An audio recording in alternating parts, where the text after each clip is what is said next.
The Clinton Avenue Reformed Church is proud to present the new series, Elijah, Prophet and Miracle Worker.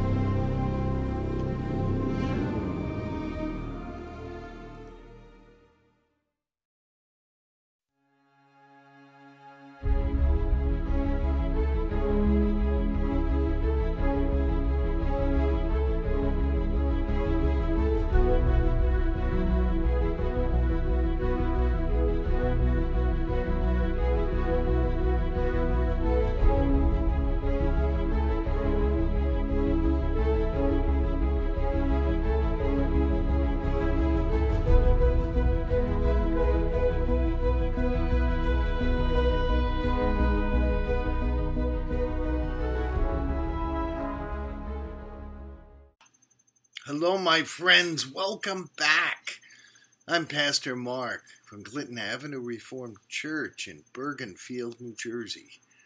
And this is our continuing Bible stories all about the prophet Elisha.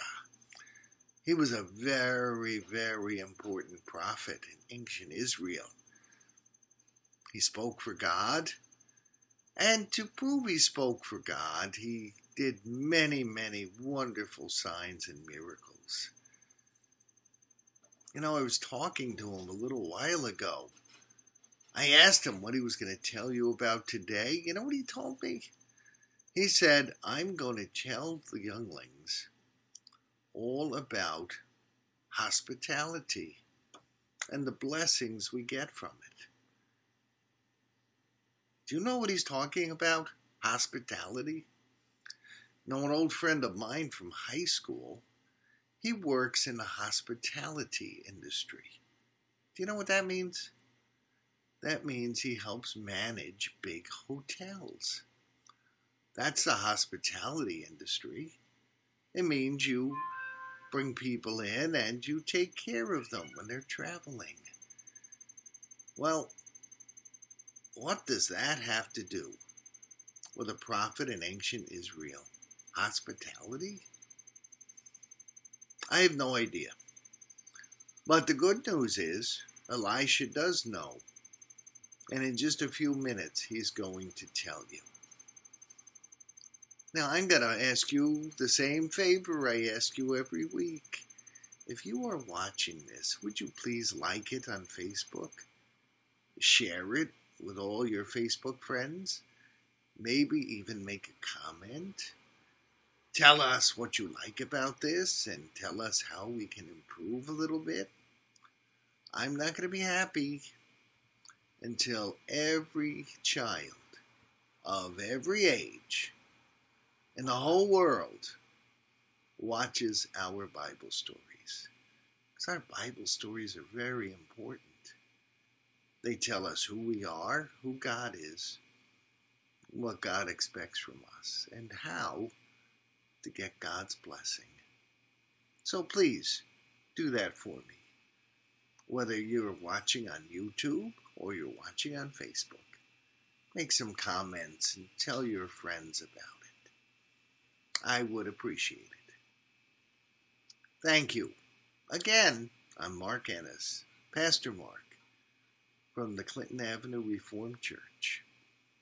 And now, without any further ado, to tell you all about hospitality is Elisha, God's prophet.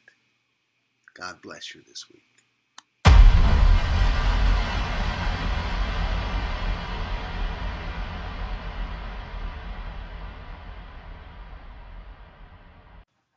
Hello, how are you folks?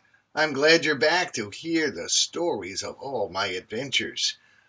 For those of you who are newcomers, I am Elisha, the prophet of God, the prophet of Israel.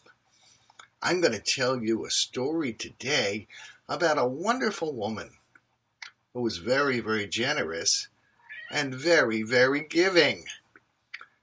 You see, prophets live in communes. Oh, what's a prophet? Okay, you newcomers don't know that word.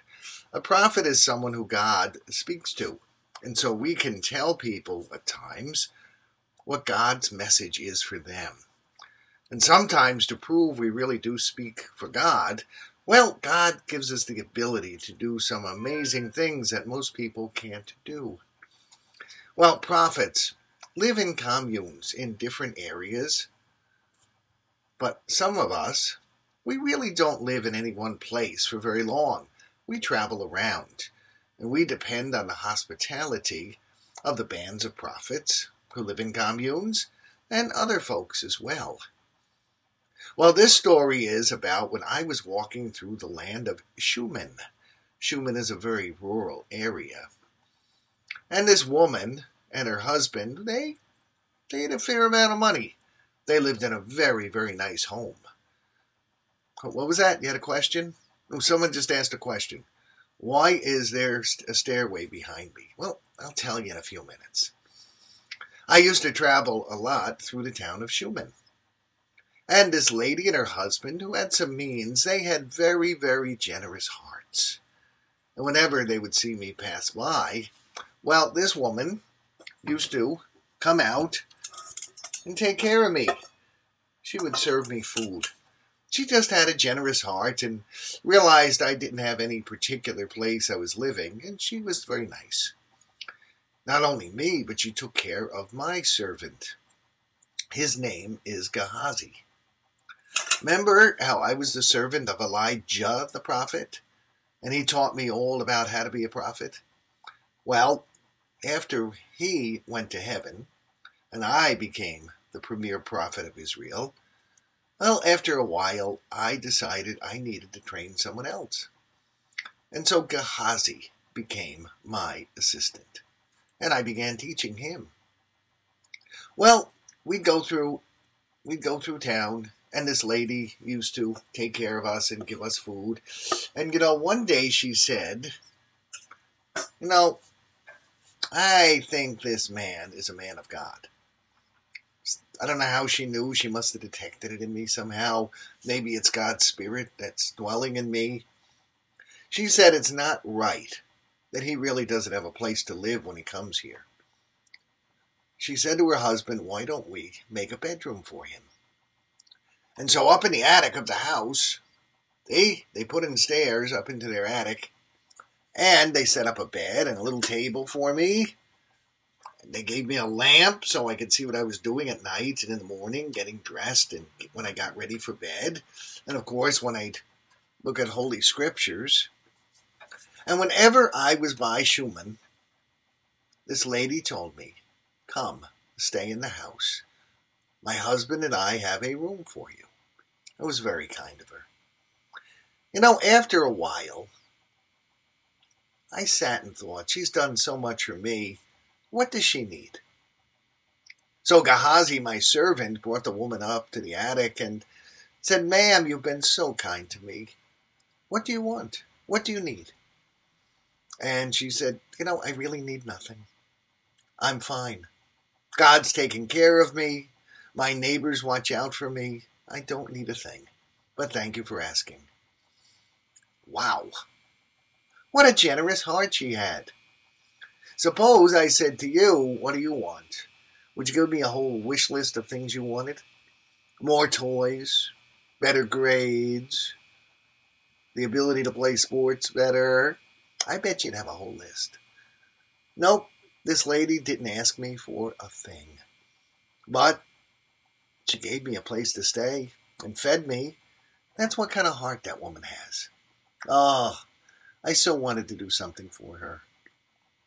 So I said to my servant Gehazi, after the woman had left, there's got to be something we can do for the woman.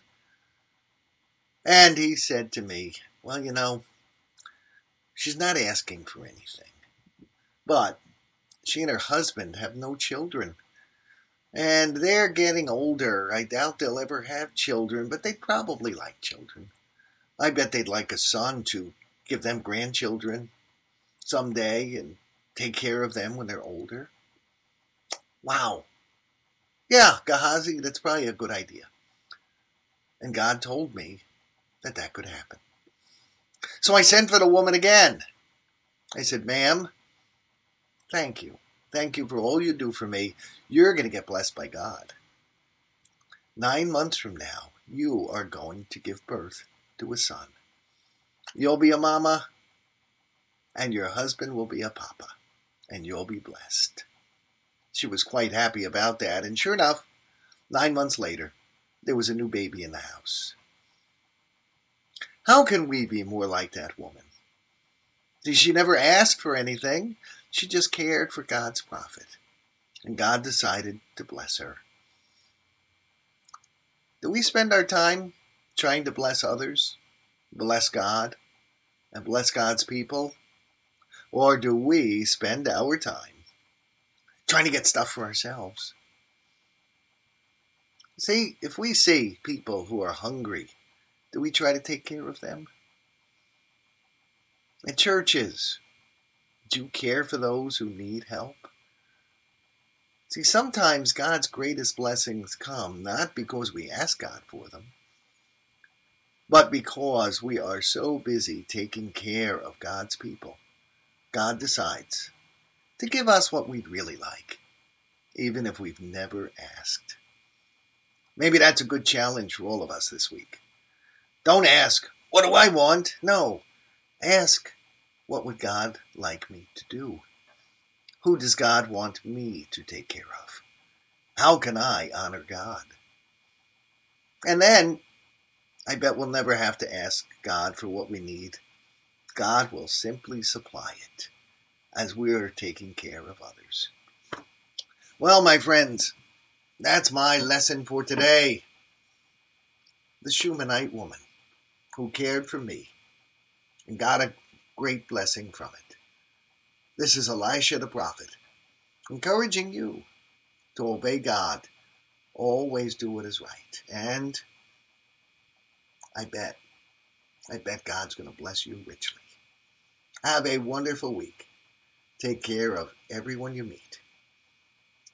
I hope to see you next week for our next story.